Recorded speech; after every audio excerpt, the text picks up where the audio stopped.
What? Did you know that contextual blindness is a real thing? About 1 in 1,000 people can't pick up on tone, sarcasm, or intent. It explains a lot. They're also frequently the last to pick up on the fact that their wife is sleeping with the neighbor that their kids call Uncle Jesse. Now you know.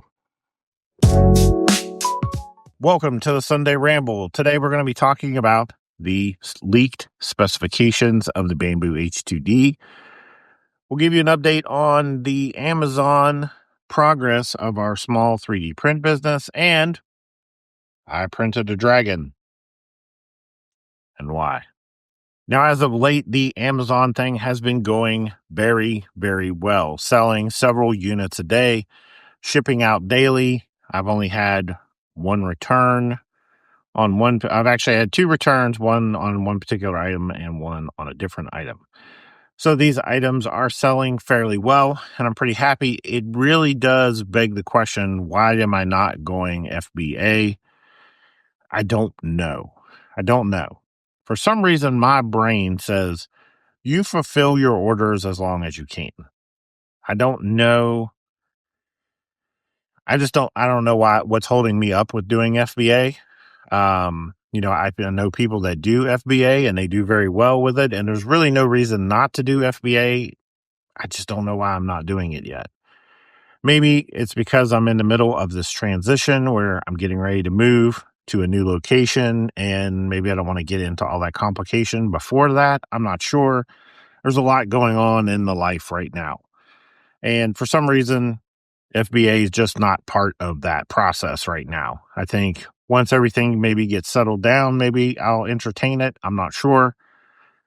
But I really should jump on it. But at this point, like after I'm done here today doing this video, I'm going to be going to the house and we're going to be remodeling that room that is going to be the new studio. So I'm in there cutting drywall and building shelves and doing things. And, so my focus right now is just come in, fulfill all my orders, touch base with my viewers on YouTube, and then get back over there and get to work. Now, eventually, everything will be in one space again. So I'll be fulfilling my orders, recording video, and all this stuff in one area. But right now, things are kind of crazy. So I'm kind of running back and forth until I get that area ready. So right now, I'm just kind of intent with just leaving things the way they are because saying you broke, don't fix it. I have stepped up that print for stock and I'm now maintaining, like a dozen at least of that one item. That way, if need be, if I can fulfill up to 12 units a day if I need to, because I can have the printers running and producing about 4 units every 4 hours. So I can produce quite a bit if I need to, but obviously the more printers I have, the better off I would be. And that leads to another thing that we'll get to a little bit later. And obviously with all this talk about stepping up production and, okay, we need to produce more at one time so we can be prepared for these sales. Honestly, if I've got an order for 12 units and I got that consecutively, like 12 a day for 3 or 4 days, I'd be completely screwed. So I'm definitely looking at, hey, we need to step up and add another printer. I've never been more conflicted in my life, to be honest with you. I got the A1. I anticipated it being a great printer, and the fact is, it is. It does exactly what I need it to do. Now, my default is you're already in the Bambu ecosystem with your X1C and the A1. Why not just add another A1? It's a good question. There are a lot of printers on the market, and I've done a ton of homework on all of them, and they all have some kind of shortcoming that people are complaining about. We knew there would be growing pains with the Elegoo Centauri, and obviously there is. We've seen reports of belts getting tore up after only 40 hours, other people having sensor malfunctions, and just a number of issues with this machine. So it's tough to be an early adopter. It's tough to come out of your pocket and be an early adopter on those types of machines, you tend to be like, okay, well, let me just wait. We'll let everyone else figure out what's going on. I think eventually, when all the bugs get worked out of this machine, it's going to be excellent. But the problem is, in the next week or two, I'm going to have to pick up another printer, and I don't know that the Centauri's ready just yet for me. I think maybe just picking up another A1 because it just fits into the workflow. No problems. I'll be able to take it out of the box, plug it in, throw some filament in it, and throw my jobs at it. And it'll be like it's always been here. Won't require any difficult setup or tuning or anything. But other printers that I am considering, the FlashForge Adventurer 5M or the 5M Pro, the Qidi Plus 4, these are all machines that I'm actually considering, but I need to consider how they will affect my workflow. And if there is a change in my workflow, what is the benefit? So with the Qidi, pretty obvious. There will be a change in your workflow.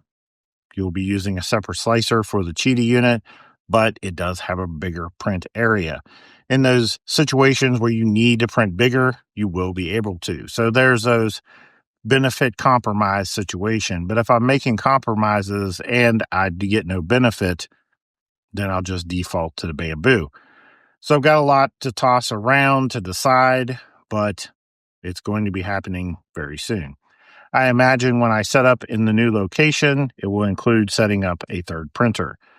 But I have to decide what exactly that's going to be and how it will incorporate into my workflow. But I will add, thanks to you guys here on YouTube, I've made enough ad revenue in the last 28 days to actually pay for that printer. So I want to thank you guys. It's your involvement, your likes and shares and comments, and watching my videos is the reason this little small business is able to expand. Now, remember, in the beginning, I told you guys, if this business doesn't earn it, it's not going to get it. I'm not coming out of pocket for anything. If it can grow, it will grow on its own. But I'm not going to pay for anything to hope that it grows. It will grow on its own. And this is just one of those cases. Obviously, I've got my revenue from Amazon and then the revenue coming from these YouTube videos. 100% of all of that is going back into the business. So everything I earn on YouTube and Amazon go back into the 3D print business. I'm taking none of it for myself. That's why you have a job, to pay your bills. But when you start a small business, it's so important not to put the burden of your bills on your small business. Reinvest that money that you make from your small business back into your business for a while and give it a great opportunity to grow and continue to expand. If you're paying your electric bill or your house payment off of your small business immediately, you've put a burden on it that it may not be able to withstand. So why did I print a dragon? Well, recently Ujoy Bio sent me some filament, and as you guys know, my primary material is black PETG. That's pretty much all I use. So I wanted to be a little creative and see what I could print with their material, that something I probably would normally print. And my granddaughter loves these little wiggly things. So I thought, you know what? Let's print out a dragon for my granddaughter, and we'll see how it comes out in this copper material from Ujoy Bio. And it came out pretty awesome. Now, there will be a more official video. This is not a sponsored video. I just wanted to mention it. But yeah, we will have probably a more official video on Tuesday about that particular material that they sent us. Thanks to Deeply recently sending us some material, allowing us to do that prototypes video, and then this upcoming video for Ujoy Bio. Thank you guys for sponsoring those videos. It is much appreciated. Now, they didn't ask for me to do a review. They just sent me the material and said, use the material and post a video. So that's exactly what I'm doing.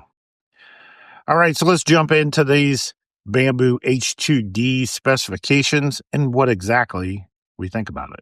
All right, well, let's get into this. And let me just say right up front, this is not going to be a granular review of this data. It's just going to be an overall general view, me as a buyer, what some things that make me curious that I have concerns about.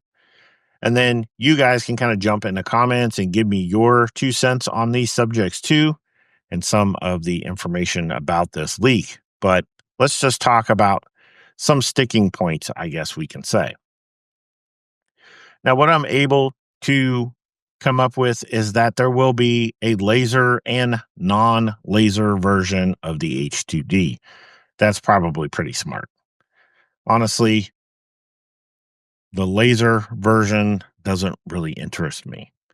If I wanted a laser, I would buy a dedicated laser. I'm not going to buy a machine that combines a laser and a 3D printer. Just in my mind, seeing a laser engraving a piece of wood or inside my 3D printer's chamber and then attempting it and expecting it to function properly after that. For the 3D printer to function properly after that with all of that dust and smoke and chunks of wood inside the chamber, it just kind of blows my mind to expect these two devices to coexist in one volume. It kind of blows my mind. But we will move on. All right, so let's take a look at the build volume because I think this can be confusing for a few people, and I just want to clarify that and even clarify it for myself, to be honest. So a single nozzle maximum print area is 325 by 320 by 325. So if you are a person that does more practical prints, single color, this is your printable area. I know you see this, the 350 by 320 by 325, but that is not achievable by any single nozzle. And I don't know that it's achievable at all in print. That's a good question because there may be some variables involved in that. Does this require 2 AMS units to print the full volume in one color? Do you have 2 nozzles and both nozzles have to be loaded with the same color material in order to print this size? Which means that not only do you have to, if you're printing in black PETG, you would have to have a roll of or a spool of black PETG loaded in both nozzles to print this volume. So I think for all intent and purpose, you can just say you can't print 350 by 320 by 325 unless you want to stock twice as much material as you normally would. So this is your actual print area, 325 by 320 by 325. Now, anytime you're printing in multicolor mode, now you're going to be restricted to 300 by 320 by 325. Kind of bad. So because the distance between the nozzles must be 25 millimeters, because obviously you're losing 25 millimeters. So makes sense. In order for both nozzles to access the same area, you're going to lose about 25 millimeters. So is this of any value whatsoever? Is this number of any value whatsoever? Because if it's not printable, then it doesn't really matter. I'm assuming they're going to give you the ability to load the same material in both nozzles and then maximize that area, but they really haven't said yet. Now, when it comes to the tool head, we know it's going to be using that A1 style quick change nozzle system. And honestly, this is something that's amazing. Having an A1 and changing the nozzle in it and having a X series or a P series printer and changing the nozzle, you know, there is a huge difference. That change is completely different. So adopting that A1 style nozzle change that's a huge benefit. I love that. It is faster and, well, why wouldn't it be, right? It's new. It should be faster. Let's look at some other stuff. Okay, yeah. So we know it'll print all these materials now, here we go. Live view camera, a nozzle camera, a bird's eye camera, a tool head camera, a door sensor, filament runout sensor, filament tangle sensor, odometry, and power loss recovery. Now, I think it's interesting, all of these cameras. If you get the non-laser, does it have all of these cameras? The live view camera makes sense. The nozzle camera, I'm assuming, yes. Bird's eye, I'm going to assume the bird's eye is for the laser, right? So you're trying to line things up with the laser. More than likely, that is uh, for the laser. And again, with the tool head camera, I imagine that's a laser thing too. So you still get, I think, if you're just buying the printer, you're still getting a new camera, this nozzle camera. And that's an interesting perspective. I've never seen that one before, so that's interesting. But yeah, this bird's eye camera, more than likely, if you've looked at laser engravers, a lot of them, or laser machines, a lot of them will have a camera in the top, so you can actually see the material that you've loaded up into the machine and then get your artwork lined up with your part. So that makes a lot of sense. The tool head camera, don't know. Maybe being used for laser focus, but that's pretty high resolution. So I would assume maybe it's you'll be able to view it too. I don't know. You might be able to. Door sensor makes sense. Now we have a laser. We don't want you whipping the door open in the middle of your laser engraving, even though I would say that for people that record video of their laser, sometimes they do want their door open and they will wear eye protection because they want to video. So that'll be interesting if anyone figures a way to defeat that so they can put their camera in there to record video. We'll find out. We will find out. As you guys know, we went through and did some power video not too long ago about the power consumption of the X1C and the power consumption of my A1 and what kind of power do my machines actually draw. Now you can see these numbers are pretty steep. I'm going to have to assume that these numbers include the use of the laser module. I would just have to think so. This is 1,320 watts. So these are worst case scenario numbers, or this includes the use of the laser. And I would assume it would include the use of the laser. We got a 5-inch touchscreen, yada, yada. It was interesting to, in the slicer software, Bambu Studio supports third-party slicers, e.g. Cura, Prusa slicer. Cura, Prusa, Orca? I don't know. This is an interesting conversation. Like, does anybody actually use Cura? I don't know. I just assumed everyone was using Orca by now. Some advanced features may not work on third party. So we've seen that with the upgrade, the new firmware with the X1C, and I did a video about that. You guys can check that out if you want. But yes, the newest firmware of the X1C did cut off Orca Slicer from access to the machine, and you would have to run it in LAN mode and dev mode in order to get that full access back. So interesting that it says it supports third-party slicers, it gives you Cura and Prusa slicer, but doesn't give you Orca. Strange. Anyway, no Ethernet. Not good. Should have Ethernet, even though none of my Bambus have Ethernet, but it would be nice. Network kill switch, not available. That's a laser thing. If you're wondering, yes, you can just whack a kill switch real quick and shut down the laser module. That sounds like a great thing to have in your 3D print chamber. Removable network module. No. 802.1x network access control. No. Okay, so we got some operating frequencies, some Wi-Fi transmitter power, some Wi-Fi protocol. Oh, great.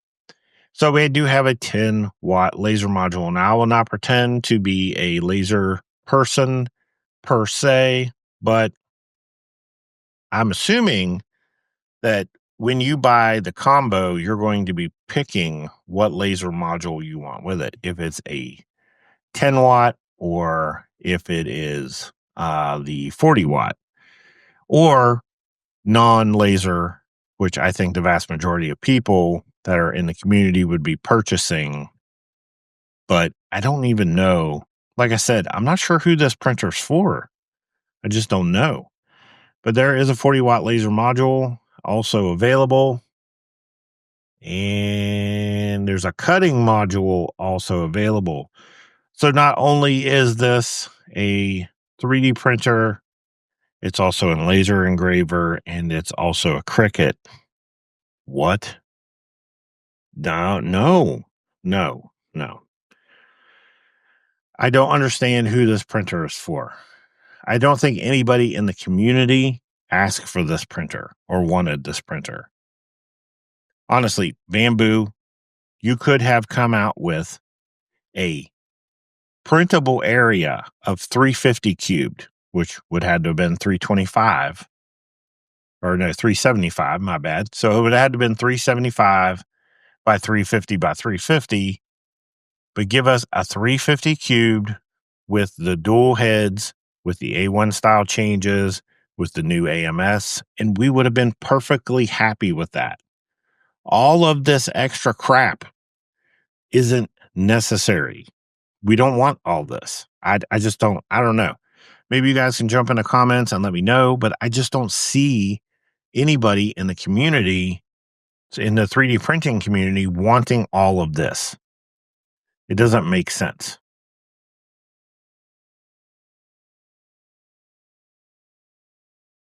Just kind of blaze through real quick here some of the frequently asked questions, and they are kind of telling, because who has a frequently asked question about a printer that doesn't even exist yet? Obviously, these are made up questions, but it answers some questions for you, and feel free to read through those if you like. This is on Reddit, and you can go to r/Bambu Lab, and this information will be there.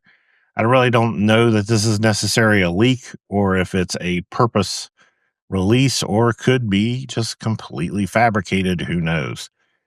But that is the data that we were able to get our hands on. So I guess the biggest question is, who is this printer for exactly?